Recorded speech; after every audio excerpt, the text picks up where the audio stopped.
Welcome to Season 4 of the Knack for Business podcast. Question for the audience. How do you get your voice out in front of the right audience and turn podcast appearances into real business growth? In this episode, we'll show you how podcast guesting can help you build authority faster, reach ideal clients without paid ads, and position your voice as a trusted expert. We'll also reveal the strategy and audio branding secrets that make listeners remember you and buy from you. And if you're ready to stop blending in and start getting booked, listened to, and paid, stay tuned and let Carl talk to you about how to make every mic moment count. Which leads us to our subject matter expert and guest today, Master Carl Richards from Podcast Solutions Made Simple. Now, Carl's been in the business for over 25 years, behind the mic in radio and on stage on global platforms.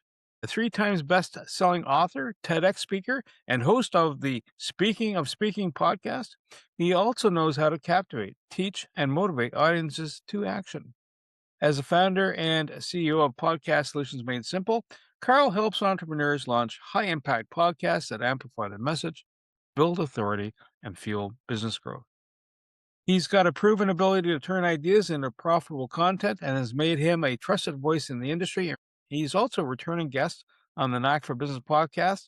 He's been a guest in the last 3 seasons, and he's also one of the core elements and core reason that this podcast is up and running and has the structure that it does. So if you like what you're hearing today, Carl's your man. If you don't like what you're hearing today, talk to Wayne. And that's a joke, folks. Carl, welcome. It's good to have you here again, sir. Appreciate it. And do you have a favorite quote or saying you want to share with the audience? It's good to be back. Quote, it's okay to be invited back to Bernie and Wayne's podcast. How about that for a quote? No, Like not that quote. That one works for me. Yeah. It's funny. I do have another one, though, that I use, and it has absolutely nothing to do with podcasting, but I apply this principle to everything I do in business, in life, and it's Dylan Thomas. It's one of my favorite quotes, actually, from his work. Do not go gentle into that good night. And as I've been embracing business and podcasting more, nothing I do is gentle. It's definitely, I'm not going down without a fight. You know what I mean? So I'm really wanting to embrace and get in there, get dirty, have fun doing it, and then really add impact to the people in the world around me. So that's the way I interpret that. I know that's not the interpretation of what the story is about, but that's how I embrace it. Do not go gentle. I mean, go at it. Do what you need to do. Oh, Wayne, you know what? I'm going to let you lead off this next volley of query and design. Go for it, sir. Cool. Well, first I'll start with our origin story. Met Carl. I was having lunch with Carl, and I said, everyone in Kingston already knows what they think about me. I need to expand that. Who can I meet? And he says, have you ever met my friend Bernie? That was 4 years and 400 episodes ago. So thank you, Carl. You really were at the very genesis. Thank you. Thank you, Wayne. I'm glad. It looks like a great relationship. You two make a great couple. Just saying. Genesis I'm sounds very afraid to break biblical. that to Elizabeth. That's my big fear.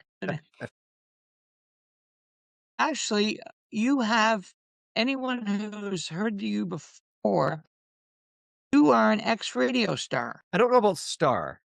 I would say maybe a Well, local celebrity, I but certainly spent 25 years behind the microphone in radio and definitely enjoyed every step of the journey. And I watched Angels in the Outfield. I know how this works. So anyway, there's a corporate reorg, and they say, Carl, you're not needed anymore. The first thing one has is depression and then alcohol. After that, one chooses to reinvent themselves. Tell me about that story. Oh my goodness. It's happened twice. They say you haven't made it in radio till you've been fired at least once. I was fired twice. So I consider myself an amazing superstar. But honestly, it was between radio gigs around 2011 that I had a colleague say, well, you're good at this Toastmasters thing. At that time, I was very actively involved in Toastmasters and also was winning speech contests and giving good evaluation. Wayne, I know you've been in the Toastmaster seat. Bernie, I don't know about you, but certainly, good evaluations make a big difference. And anyway, they said, you should be a speaker trainer. And I said, okay. So I tried that, got back into radio, around 2012, started hearing about this thing called podcasting. Still didn't know what it was, but enjoyed that second go around in broadcasting because it was different. It was different because I wasn't just the on air talent. I was learning about the business side of radio. I was learning about programming, promotions, marketing. I had a team. We were learning about strategic planning, all the stuff that most announcers find boring, but I was actually eating it up like it was candy. Then when the pandemic hit, that was the second time to be let go from the radio world, but it was a huge opportunity to embrace something different. Podcasting just made sense at that time. A lot of people were scrambling, reinventing themselves, looking for other ways to connect with their audiences, with their clients. And oh my goodness, all of a sudden, overnight, this online presence became very crucial. It became the lifeline for so many people. So that was sort of how we transitioned from radio to podcasting, and it's been an amazing journey ever since. So right now, you running a very successful business. You help educate people on how to podcast. You also help someone says, "Listen, I just wanna talk. I want someone else to do the production component," and you do that also very well. But now you're kind of venturing into a couple of new areas. And one is dealing with, hi, I want to be a guest. I don't want to run a show. And the other one is, you know what? Here's my jingle. Like, there's certain restaurants that you hear the ad on. You don't even need to see the logo. You already know who it is. So the audio tidbit is already identifiable. Walk us through some of that new adventures that you're getting into, and where are you at? Yeah, certainly. Let's start with the guesting piece because I think that's very. I mean, they're both very important, but the guesting piece was something that we fell into because it wasn't even on our radar. I've been working with a client in Germany for the better part of 4.5 years, and I was already doing this for them, but it's not something that we wanted to take on. But it was almost out of necessity. But then, out of morbid curiosity, we thought, why aren't we doing this? Why aren't we giving folks the opportunity that we're having conversations with to explore podcast guesting? And everything we do, Bernie, I think you mentioned it off the top. Everything we do is not just haphazard. I mean, we do it with strategy. We approach it with intention, not just spinning the wheel and saying, "Hey, let's do a podcast today." We're actually doing it with purpose. And we started to think about, okay, well, how can we impact to folks who are coming to us, asking us all these questions about podcasting? What if they're not ready to do a podcast yet? Or what if they only want to be podcast guests? So we started to really look at that and explore the podcast guesting world. There are other agencies out there that do this. They do it very well. Some of them have been very well established over the last 20 or so years. And you can tell by how much they charge their clients to do that. And certainly no criticism there at all because they have that credibility behind them. So we said, well, how can we make a difference? And what can we? So we said, okay, well, for colleagues, certainly colleagues, but for folks who are coming to us saying, well, I really have no desire to have a podcast, or at least not yet. Can you get me started? Well, podcast guesting just makes sense because it's a very easy way to start, being exposed to the podcasting world. Strategically, we will help you figure out what it is that you need to say. But then also, what's your problem? What's your, not your problem, but what's the problem you solve? What's the solution that you bring? And what's your call to action as opposed to just the basic of give me your email address or here's my website? We really want to have a call to action in mind. So I really started to play with that a little bit more, and beta testing it has been just amazing in the sense that we have at the recording of this episode with you. It's late. It's the fall of 2025. We've got 7 clients that love us. They all love us, thankfully, but 7 guesting clients that love us, and we've got another half a dozen or so that are looking at running with us. And again, it's about at a time where, in a lot of ways, we're being social media isn't doing what it used to be, especially Facebook, for example. It's not the same platform it was. There's a lot of fakeness to it. Plus, the algorithms don't make it gentle for us to communicate properly with our audiences. We also have our conventional media that's slowly being eroded. Radio and television is not as approachable. Print is disappearing. So being able to leverage podcasting to elevate your brand, your business, and your credibility to put you in that category of one makes sense. If this was 30 years ago, Wayne, and you'd written your book, which I know you've recently written one, by the way, congratulations. I would say, you know what, Wayne, now's where you go on a speaking tour. You go on a book tour, you contact radio stations and television stations, local and wherever, to promote that book. Now it's get on podcasts to do that. So we certainly are seeing the shift there, and we're enjoying the success in that in our own right as we embrace it as well. Know that you grew from is when you heard no's, they were usually the same no. I love a podcast. I really love Lionel Trains, whatever. But I don't have $5,000 and 4 hours a week to invest in this. What do I do? What? And you said, well, would you like to collect with someone? Would you like to do $2,000 and 1 hour a month working with something that the brand is Gananoque or trains or business or dentistry or whatever the collegial group is? And you found that's really exciting. Tell me more. Yeah, absolutely. I think that the guesting piece is, if I'm hearing you correctly, I think the guesting piece is being underrated or underappreciated. And that when you're, certainly people are looking at it from a budgetary standpoint when they're getting in. And that's why I think guesting makes sense, because you can do it. Yes, you can go to some of the bigger agencies and give them $50,000 and they'll represent you, for sure they will.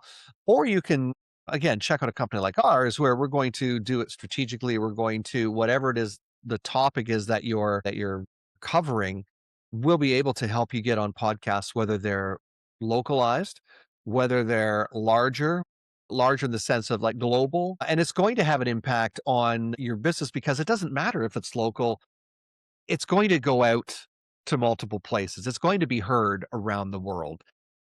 The podcast itself, as far as being a host, is very similar. The only thing that's changed, Wayne, is the investment piece as far as our company goes.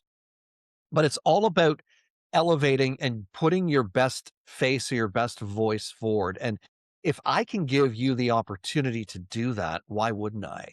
Why wouldn't I help you be the person, whether it's your local hero in Gananoque, Kingston, Sealy's Bay, wherever it is, the person that is, you know what, I've got this thing.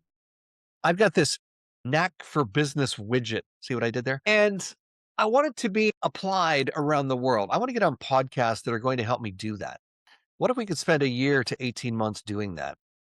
And then after that year to 18 months, after you've, sold $1 million worth of those, have you say, okay, well, now you're the expert, Wayne, Bernie, let's start your own show. There's a good transition, and there's how we're really providing that and that support to help individuals like yourselves leverage that. So when you're working out this guesting piece, and you're going to be a guest on another show, other than hi, I'm here, I'll have a conversation. What frame of mind do you want the guest to have? That at the end of the day, okay, I've done this bit, but it's sort of like, if you make a sandwich, there are dishes afterwards. There's things you got to do as follow through.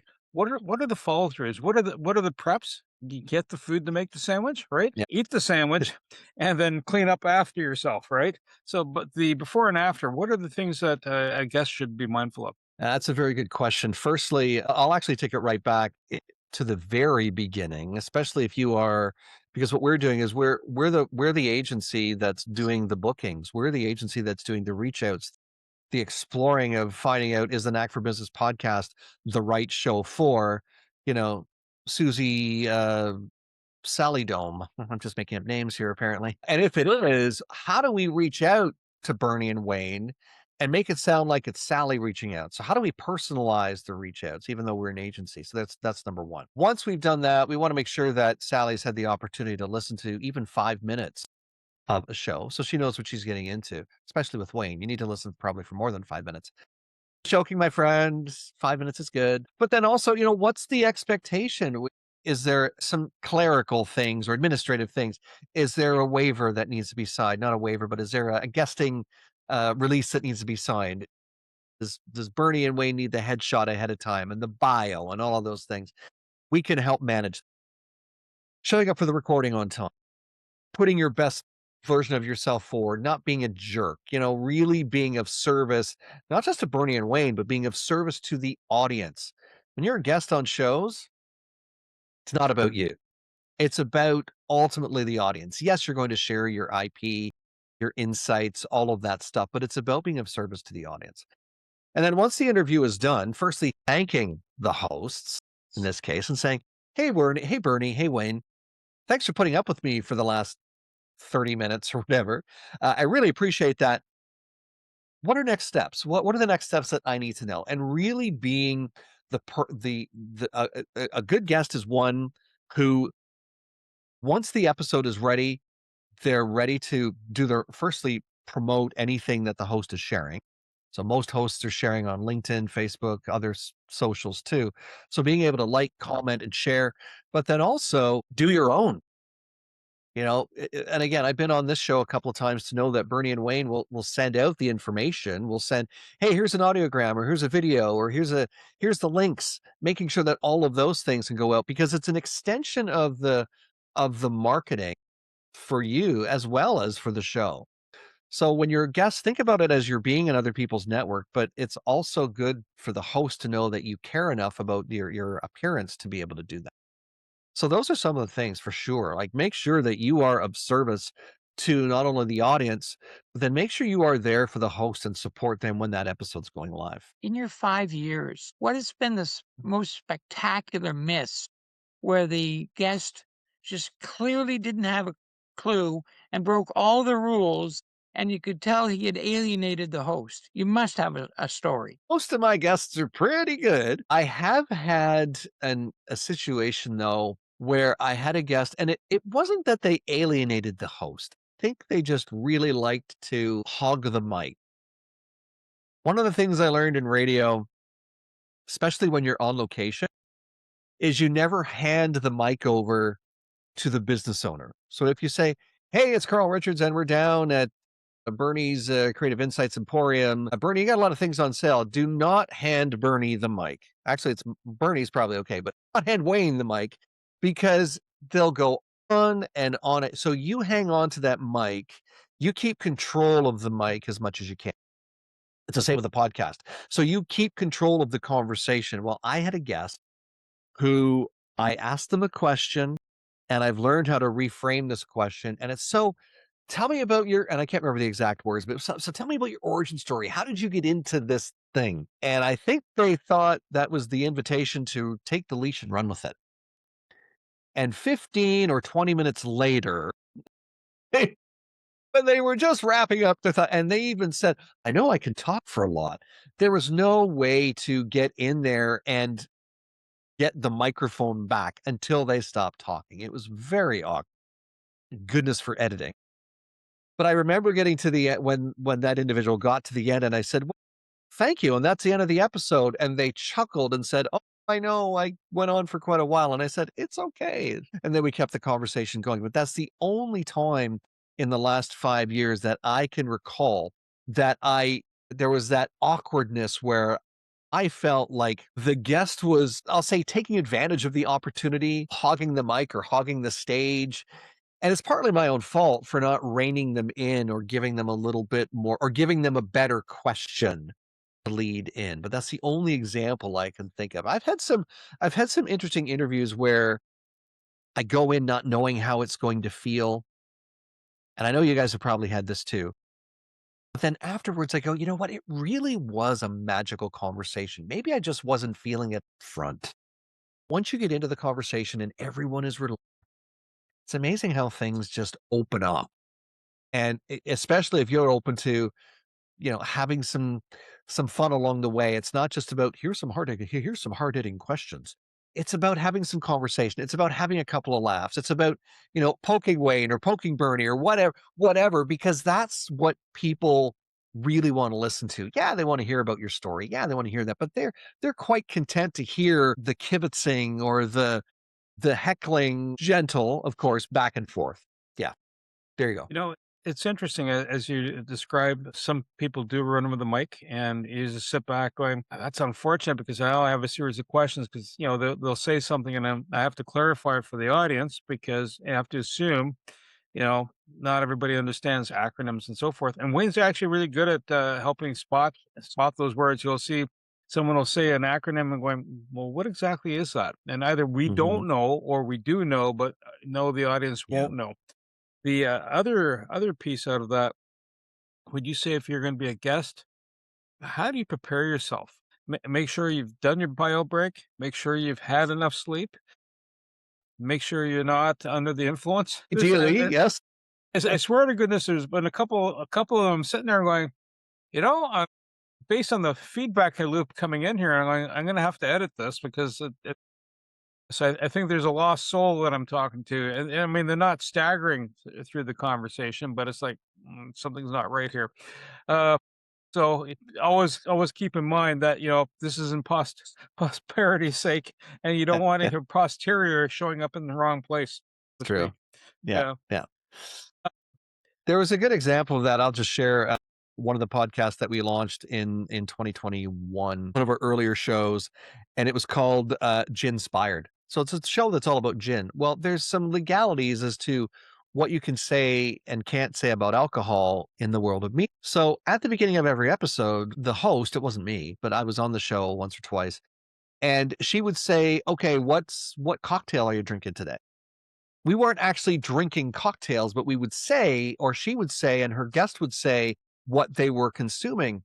So it's, as you're talking about making sure you're not, three sheets to the wind as as you're doing your episode. She would start it off, but honestly, there was never, ever, ever a drop touched before, or well, maybe after, but no, certainly not before the episode. It was more the smoke and mirrors of we have this social type podcast because it's quite social. Here's what's in my glass today. Here's my gin cocktail. What's your gin cocktail? What are you having? Even in that sense, firstly, know your audience, but then also understand that even if you're implying it, don't be doing it. Right? Sure. We've had a really good run of folks coming in. Yep. Thing I like doing before a guest comes onto a show, as opposed to a cold call, is have a Mhm. chat with them Yep. ahead of time, so they get to know either myself or Wayne prior, and so they have a sense of where we're at.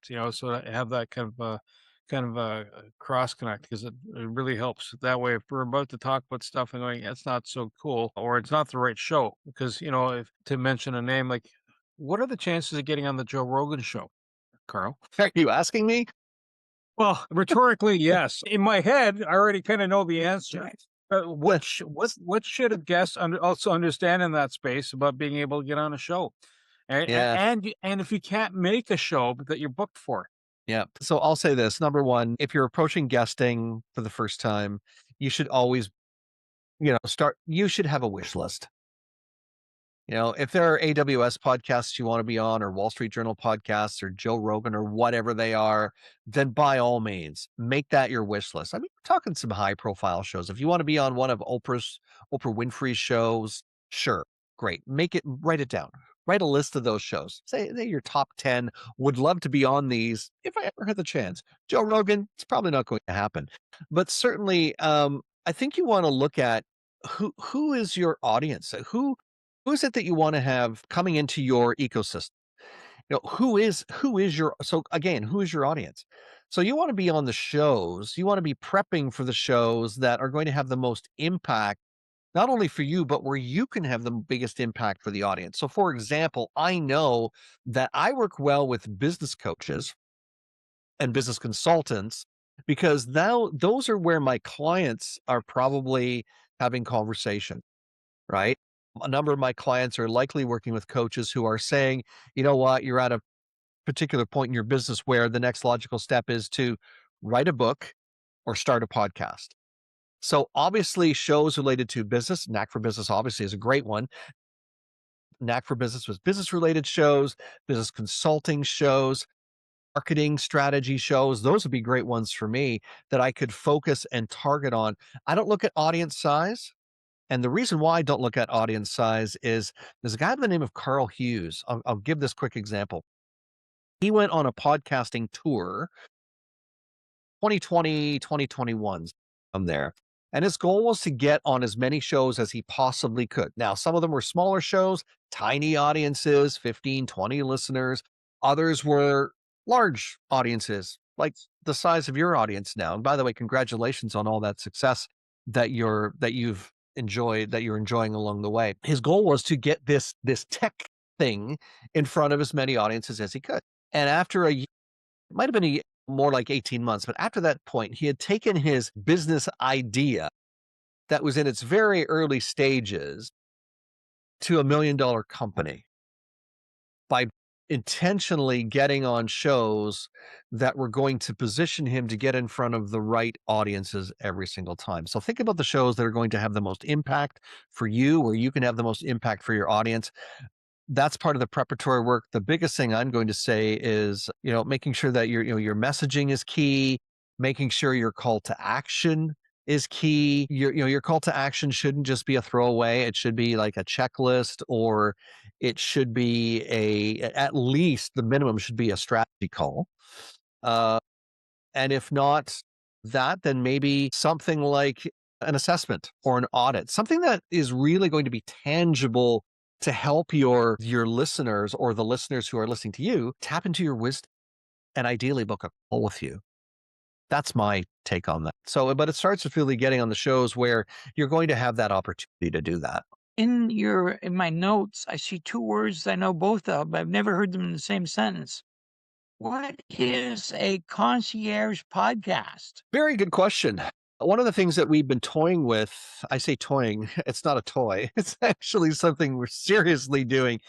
I had a coach approach me, or challenge me rather, I guess about, I don't know, 3 or 4 months ago. I was doing some work with this individual, and they said, here's what I want you to do. And keep in mind that we had come out of a very unfortunate sales slump, just coming out of it, and was really wanting to ramp things back up. And they issued a challenge, and the challenge was create a high ticket offer. And not just high ticket as in, the highest price I've ever charged, because, our services are kind of concierge now, definitely more, say than the entry level gig type work. But they said create a 6-figure. And after I don't know if I threw up in my mouth, or if my mouth went into my stomach. I can't remember which happened first. But after that, I said, okay. So what we started to do was conceptualize an offering where literally Bernie and Wayne just have to show up anywhere in the world. In this case, it would be ideally on. Please don't take the show on the road and force me to go to Australia. Although if you force me, I guess would be okay. But literally show up anywhere in the world and we would be there. And all you have to do is show up, record, and leave. We manage everything else. We would manage the bookings of the guests. We would manage the film crew. We would manage the audio, everything. Plus, of course, all of the graphics, the audio, the editing, all of that behind the scenes. So you're literally just showing up. So that was our first kick at a high ticket offer. And we're still in that place of getting it ready to put it to market for a beta test.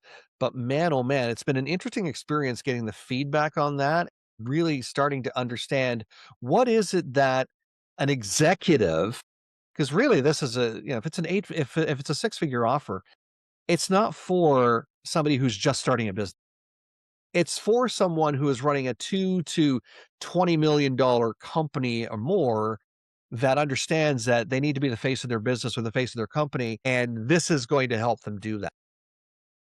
What do they need? Well, they need me to be there where they are. They need a film crew. They need whatever it is they need, and here's what we're going to give them. Concierge end to end, just like when you go to a concierge in a hotel, they can help you do everything from hail a taxi to go on a museum tour to you're looking for a restaurant because you want to have breakfast, lunch, dinner, snack, coffee, whatever it is. You go to your concierge. We can also represent you in the podcasting space much the same way with that concierge service, which is almost ready to be beta tested. So good, great question. Thanks, Wayne. So We touched on this earlier about audio branding. Two things come to mind. One is as a podcast guest. Maybe it's the wrong word, but the branding, like my sound bite, how I say things. Do I allow for an air gap between conversations so the editor doesn't have to go, you know, utter certain words of profanity and going, I can cut this and I can shape this, honest, to the jingle, so because it's not in its entirety, it's an audio brand, right? You might even have a catchphrase. I mean, there's certain comedians, they had a certain style, right? Even how they Yeah. express themselves, that was an audio Yeah. brand. Tell us more about the audio branding and how you built that out. Yeah, I'm glad you shared that, Bernie. And you're right. Editors love when they have to. And I don't know what, you know,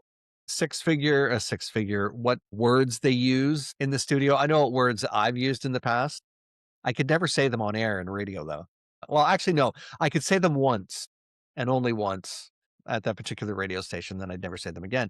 But seriously, though, audio branding, or I've sonic branding, as you said, but I've really simplified it by saying audio branding is this can be a reflection as a guest, but I want to take it to a little bit further as a host. And I want you to think of it as a business, though. I want you to think of it as a business owner because most of us as business owners, we know what our brand looks like: logos, fonts, colors, graphics. We have a clear understanding of what our brand looks like. What does our brand sound like? When you ask that question to most people, most business owners will say, I've never thought about, tell me more. Usually it's the question that it's followed up with. So when you start to think about audio branding, it's what's the sound behind your brand? And it really needs to match, because if it doesn't, if it's mismatched, it can really have an impact. Well, it can have an impact regardless, but you want it to have the right impact. Let me give you an example of that. Let's say, for example, you are running you're running a funeral home. You're thinking, you know what? I need some music as people are coming into the home to pay their respects. Well, imagine if the music you heard or the background that you heard was hard metal or heavy rock. It wouldn't make sense. It would be the wrong kind of vibe that you would want, right? I'll give you another example. A sports podcast, all about sports, high energy, a little bit gritty, but you hear this light, airy lullaby in the back. Wouldn't make sense, right? So it really needs to match. And it's not about what Bernie and Wayne like musically. That might play in a little bit, but it's what audio or what sound does your ideal client or prospect identify. I'll give you a good example, a couple of quick examples of this. We know this from the business world already because there are brands that are already good at this. McDonald's, da da da da da. I'm loving it. When we hear that, we identify with that as being McDonald's. Da da. Netflix. When you fire up your Netflix, it makes that ta-da sound. What is the identifiable sound that your brand needs to have that allows you to stand out? And why is audio branding important? At the end of the day, there's so much noise out there. You want to be in that category of one. I think I've said that already today. And if you're not the go-to, what is it you need to do? And certainly visuals, yeah, they're good. But what is the sound? What is the vibe behind the brand that is yours that no other brand has? And that's the challenge with the podcasting space is there's so much royalty free music and sound bites out there. We can just use those, right? Yes, you can, but they're not identifiable to your brand. The audience doesn't necessarily identify with the mind. So that's what audio branding is. And we're having a lot of fun starting to explore that more deeply with clients. It's not just about the music either. It's about other sound bites that we can add. So for example, we got Santa Claus. Don't tell Mrs. Claus, but we brought Santa Claus in a couple of years ago as a client. And guess what? Santa Claus needs what? Jingle bells behind him. So we had a jingle bell or a sleigh bells soundtrack behind his show, as opposed to just something seasonal related. So think about that with your own brand and how it's going to add impact. And is it time to consider, especially if you are running that company that you want to put out there, is it time for it to have its own identifiable audio brand. You've been doing this for a while now. Thank you. Yes. And I'm sure that when you started, not only were you green, but your industry was different.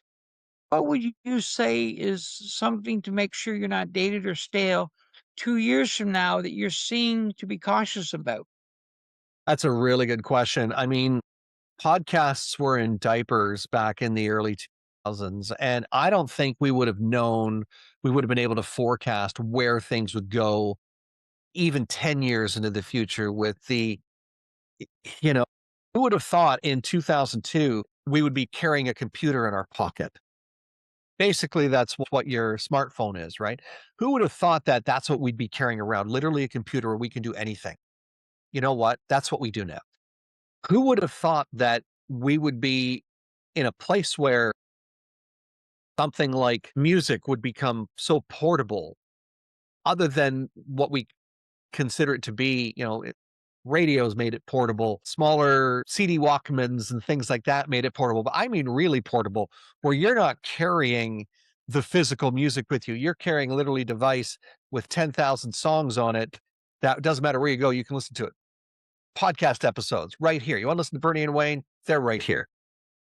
Who'd have known that? Who would have known in 2020 that this thing called AI would surface that would make it easier for the average person looking at podcasting to not only get into podcasting, but then also put out a good product.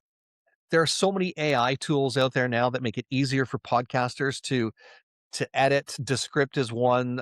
Bernie, I think you use Descript on a regular basis. That's one. But there are other products too and other tools that make it so much easier. Where this is going is I still think there will always be a need for higher quality production and things like that. And again, keep in mind, if you're looking at a concierge approach to podcasting, you're not going to be wondering, I wonder if they're using Descript. You're not going to be asking that question. Again, you're showing up, hitting record, or you're not even hitting record. We are. You're showing up, talking, and leaving. You don't care about what's going on. But for the people coming into podcasting, what we're going to see, I think, is a huge uptick in AI. But I think we're also going to see the humanity or the authenticity attached to it be very relevant as well. Because I think as we get further away from it through our AI journey, we need to come back to it to make sure that even if we're leveraging all of these AI tools to make things easier and quicker for us to get to an end product, that we haven't abandoned the humanity or the authenticity about who we are. And keep in mind too that people don't do business with technology. People do business with people. So that personality, that still needs to come forward. So, but I still think we're going to see a lot of tools. I think we'll see some disappear. The ones that are, they say only the strong will survive. I think the strong ones will remain, and the others that aren't so strong will fade into the sunset, so to speak. But I think we'll see people still wanting to have authentic conversation with people, because at the end of the day, that's who's doing the business. Quick question. What's the funniest event that's ever happened? Or the most unique event while you've been recording? Other than the person grabbing the mic and just going running with it. That's a good question. Does this show count? Oh, We are recording a video version of this too, by the way, but but none of us are wearing clown hats. It's funny you mentioned that because I was on a podcast. It wasn't me recording it, but I was on a podcast and it was the host was doing their own version of Jeopardy. So they did that for the first 10 minutes. I don't know if they obviously didn't call it Jeopardy because that's probably trademarked, but their own version of it. And then they broke into the individual conversations with the contestants who were the guests that day. But I don't even remember what the questions were, but that was probably the most unique thing that I've been a part of in recording was that. That was pretty wild. And it was virtual. It wasn't in person. It was virtual. But I very much enjoyed that. It was a pretty cool experience. I had no idea going in what this was going to be like. I'm like, I've never been on Jeopardy. And I don't think I lost. I think we all tied for somehow that happened in this particular version of it. But it was quite the experience, and I liked the unique approach. I give the host 2 thumbs up for that, because as opposed to just doing a regular show, doing something that was unique and different, right up their alley. So that was probably the most interesting thing that I've had happen.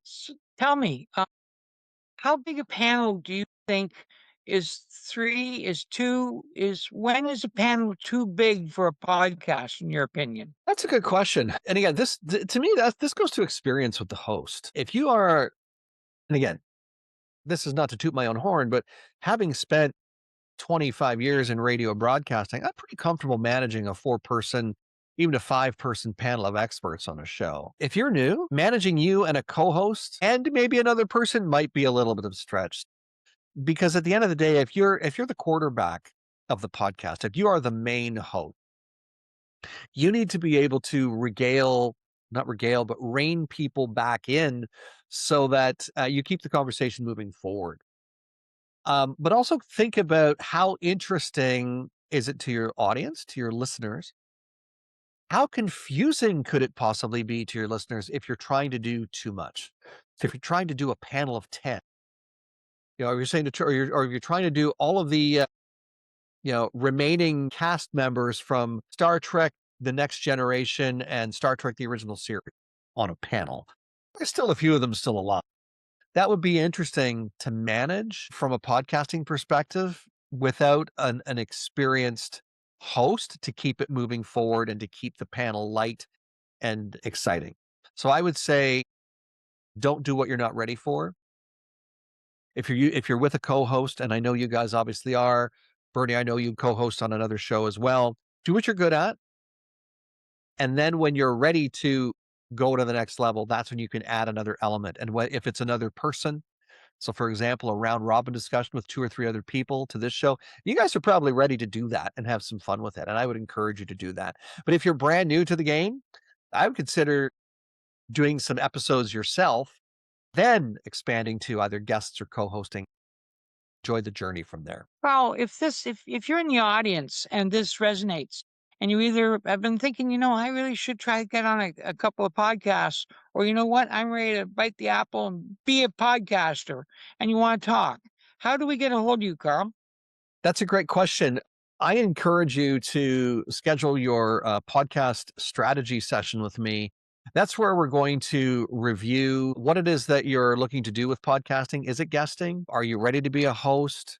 What is it that you're looking to accomplish? A little bit about your goals, and we'll be able to, in a 20 to 30-minute session together, assess that. And that's simply by going to my website, podcastsolutionsmadesimple.com. There's a button that says get started, and it takes you right to that spot where you can schedule your podcast strategy session and then take the first step in getting into this crazy industry. I say crazy in a fun and a good way. There are many opportunities there, and I'm just happy to have a conversation with you about that and what your goals are. You know what, Carl? I want to say thank you so much for being a guest here today. Much appreciated.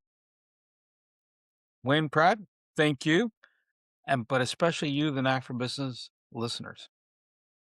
It's critical to understand what happens behind the scenes, especially if you want to get involved in these scenes. And if you want to get involved in the podcasting space, whether to be a guest, maybe dabble and understand how to build a podcast, reach out to Carl, because that's what he does. He'll help guide you along. And he's a really good, friendly demeanor to the whole process. And it's enjoyable. All right. And we've worked with Carl, now over almost close to 4 to 5 years. So, and we're smiling. Wayne and I are not looking at each other like going, I got to hammer that guy's head, or conversely, the other way around. To reach the podcast hosts, email them at info@creativeinsight.com or by the website creativeinsight.com, spelled KREATIVISIGHT.com. To reach Wayne at his email, wayne@motive8u.ca, that is MOTIVE, the numeral 8 and the letter u.ca, or his website, motive8u.ca. If you would like to be a guest on this podcast and share your knowledge, let us know. We would also appreciate your feedback on the content or format. Check the show notes for more details. For these podcasts, we like to acknowledge the support and thanks to the following people. Carl Richards from Podcast Solutions Made Simple, a renowned podcast expert. Fred Crouch, who is the Property Wizard podcaster. where Bernie is a co-host, Jovan Strika from At Hive, a co-working space that is more than just a space, then Melanie Weber, Bernie's invaluable business partner, and Wayne Pratt from Motivate You, Inc., who serves as both a coach and co-host of these podcasts. Disclaimer. Please note that the Knack for Business podcast episodes are meant solely for educational and general informational purposes. The information and opinions contained within are not intended to be professional advice on any subject matter. The thoughts, views, and opinions expressed by the participants are their own personal beliefs and do not represent the views of the podcast hosts or any affiliated organizations. It is important to note that this podcast is not a replacement for consulting with certified experts in your area who possess knowledge of your unique situation. The hosts of the podcast, along with any participants or affiliated groups, do not take responsibility for any actions taken or not taken based on the information presented in this episode. It is highly recommended that individuals seek guidance from their own personal advisors in fields such as accounting, law, or other pertinent areas prior to undertaking any actions or making decisions that may impact their financial, legal, or other aspects of life.